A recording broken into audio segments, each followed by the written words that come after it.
A paz do Senhor Jesus, meus amados irmãos, vamos começar aqui mais um livro áudio, Formigas. Hoje é o áudio 3, amém? Ontem a última palavra foi onde as obreiras recomeçam a construção do lar. Formigas agem com um propósito. O ponto é este: trabalho envolve propósito. Sem isso, ficamos à deriva dos acontecimentos, dos intempéries da vida.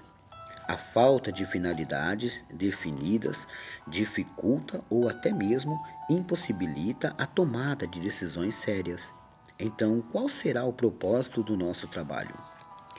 O curioso é que muitos entendem o trabalho como algo ruim. Isso é um mal necessário. Um antigo gracejo diz que quem inventou o trabalho não tinha nada para fazer. Escuta-se comumente que, na perspectiva judaico-cristã, o trabalho é um castigo imposto por Deus ao homem. Chega-se ao ponto de afirmar que, segundo as Escrituras, o trabalho seria uma espécie de maldição, uma punição ao gênero humano, por conta do pecado original. No entanto, uma análise séria revela que essas afirmações são uma grotesca caricatura do genuíno ensino bíblico sobre o assunto.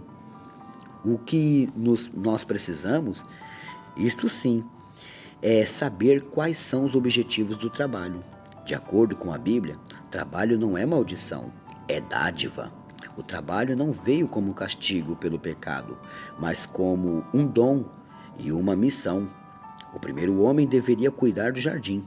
Trabalho é consequência da criação e não da queda. A Bíblia apresenta preceitos sábios sobre o trabalho, e eles não podem ser ignorados. O Salmo 104, por exemplo, expõe os aspectos importantes da atividade humana. O texto faz uma narração poética acerca do funcionamento do mundo, falando sobre a dinâmica das estações, dos dias e das noites, e sobre a vida dos animais selvagens. Também afirma que Deus fez a lua para marcar estações e que o sol sabe quando deve se pôr.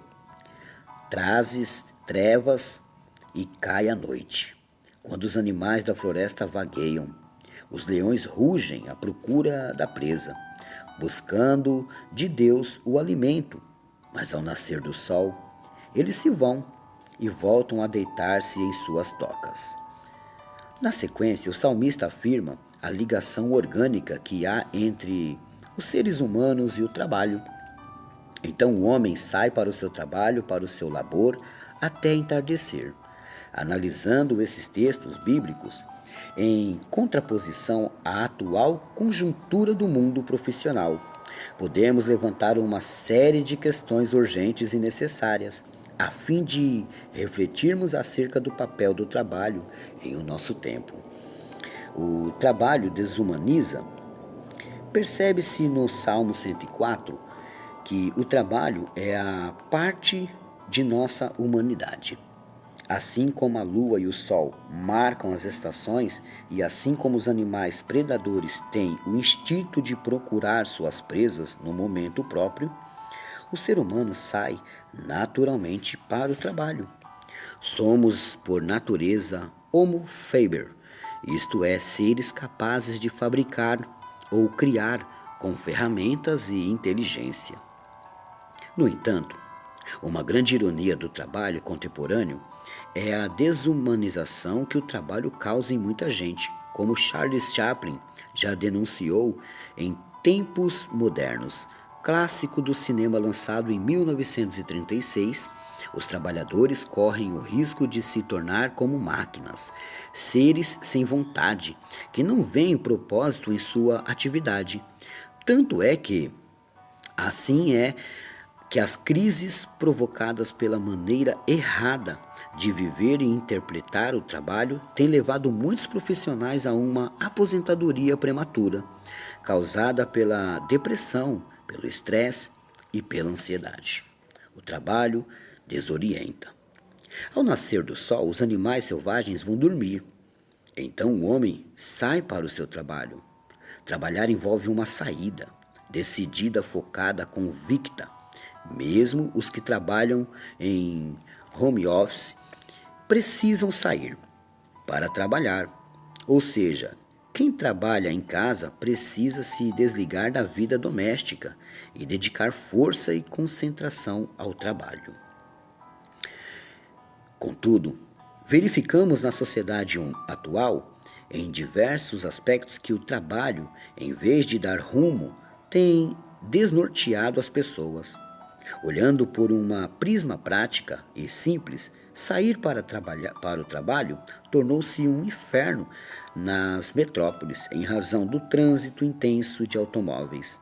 Por outro lado, a chance de sair para o trabalho não existe para muitos que estão à margem do mercado e sofrem com desemprego.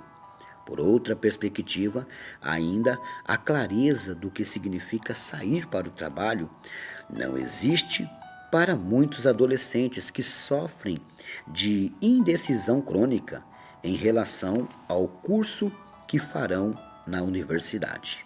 O trabalho escraviza. O Salmo 104 diz que o homem sai para o seu trabalho e o seu expediente se estende até o entardecer. Isso revela dois aspectos da vida profissional.